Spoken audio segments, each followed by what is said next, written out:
le tu bo in karale ang in khovel swalin min jim thin ani lalpan ne na ka kona trap zoi ka tong trai po yan kan din mon hi a cheta vet ni asya pathian ma ka kun yan lalpa lom na indu chon ro lu chia ro ama thuring het chungin atam sia ngai tu ru ti lalpan min puthi với khát cho mình lim ra rồi à lâu lên mà xin ra ra cái lung lại lệ cái lung ngồi lại bỏ và thiên ma các con nhân hay là mình run bể thiên cái đấy anh ấy chân sáng ngà lắm anh tiếng ngót ta cái sai thầy là vào cái đấy ít thầy nặng anh khăn lâu không về mấy rồi mình sạch bùi cho tiếng anh chân lại pan ami đến nè nặng hiền harsat na thu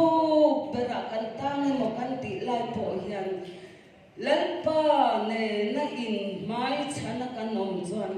la thu emo bible thu emo hian toite po hian ama ring tu te himin pol thi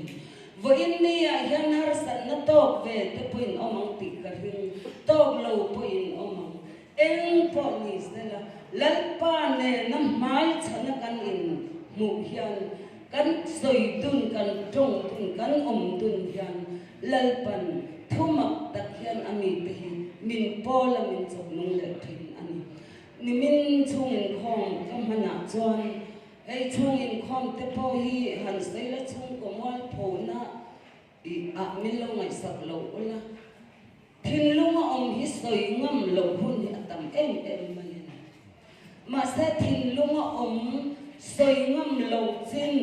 an lung oi chin turam o soi khan ke mala ma hian maston nahi rin na ko hian a kat lo mai ni min ro chudar kar chan ve a rei chungin khom kan pa ber khan ti hian na ti ta khati em a pathian thunung pai pathianin a pe chetalen kha enga tinge hi le chana i lo vor chwa lo khatyang i vor chwa lo fo chon ala sak le am chemin tia I ani kho pasin ama ro chu ama ti huai na atang lo hian chon mi khen in mai za hi an na ve em lo na tia khatyang ang khan tu na te kalam kan kal ngau te po hi ni za na ka thin lunga lo lu ta chon ka fa ini ka ta ini ita ka ni min kol tu ini ka en reng ka min nau te in ka en ini ma sa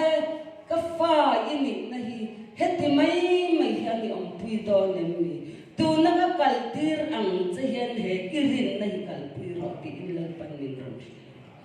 aro pui ka ti alal pa ka valom em vo inni ayan saltang tam takkan harsat na sang kan harsat na to po ay nang lawang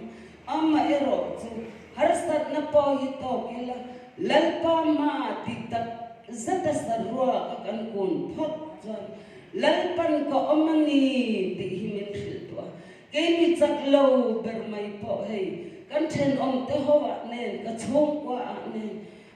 ma si hi ka manga ka vadam ve ka kalam dam ve ka te kan then te ho pai izan khai va nge mai himian ti top mai kadam kumin Christmas hi kadam lalpan min ti dam kharau le ti sa min ti dam aro pui ka ti lalpa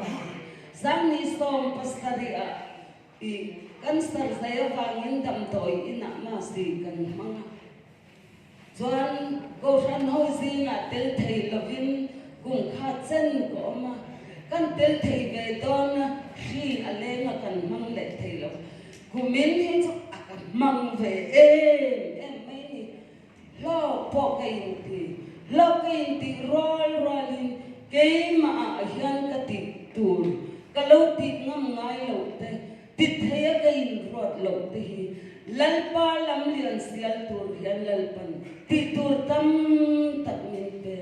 thil sei thiam lo ni ka nya ka sei thiam lo trong sung thei mi ka ni lo bok sia chu wang ka in chunga hian kan ti thau thotanga chu ta ala tok lo ni chuanin ka u nau te na min phur kwal ro ka ti mayan lal pa hian keima hian mi tong kai lo mi chak lo mi mol mi fel lo po lal pa na ya tul to ma bang hian ke tak nya la po hian lal pan ti tur min be se ya min da ve a min phut ve ani ti te